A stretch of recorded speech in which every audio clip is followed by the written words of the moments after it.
কচু শাক আমাদের জন্য খুবই উপকারী, তবে এটি অনেকেই খেতে চান না, কেননা কচু শাক খেলে নাকি গলায় খুব জ্বলে, এমনকি চুলকায়। এইভাবে রান্না করলে কচু শাক শুধু খেতেই থাকবেন, কখনোই গলা চুলকাবে না, এমনকি গলায় জ্বালাও করবে না। বিশাল এ কচু গাছটি আজকে বাড়ির আঙিনা থেকে তুলে নিয়ে এসেছি। আজকে এটি মা রান্না করবেন। এইভাবে রান্না করলে কচু শাক খেলে কখনোই গলায় চুলকায় না, এমনকি গলায় জ্বলেও না। তো মা প্রথমে এটি কেটে নিচ্ছে। যারা কচু শাক কাটতে পারেন না, আশা করছি তারা খুব ভালোভাবে কচু শাক কাটা শিখে নিতে পারবেন।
তো কাটাকাটি শেষে মা এটিকে ভালোভাবে ধুয়ে সিদ্ধ করতে বসিয়ে দিবেন।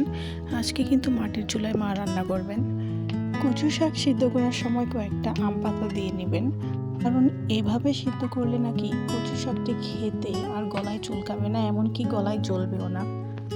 সেদ্ধ করা হয়ে গেলে কচু শাক থেকে পানি আলাদা করে ঝরিয়ে নিতে হবে।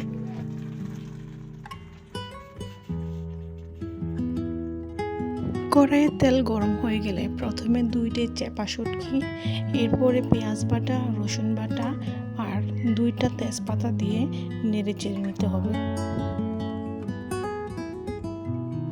এরপর স্বাদ মতো লবণ, মরিচের গুঁড়া, হলুদের গুঁড়া ও একটু পানি অ্যাড করে মশলাটি ভালোভাবে কষিয়ে নিতে হবে।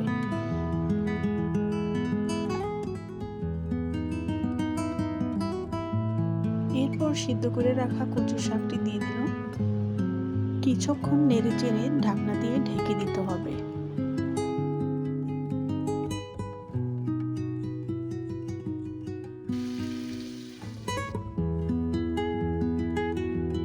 পুনরায় শাকটিকে নেড়ে চেড়ে নিতে হবে, যেন কড়াইয়ের সাথে লেগে না যায়।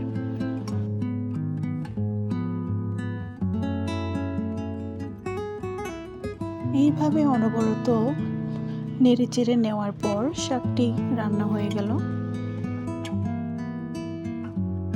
তো এই শাকটি খাওয়ার পর কিন্তু গলা একেবারেই চুলকায়নি আর গলায় কোনো জ্বালাও করেনি। আপনারাও এভাবে ট্রাই করতে পারেন। ভিডিওটি দেখার জন্য অসংখ্য ধন্যবাদ।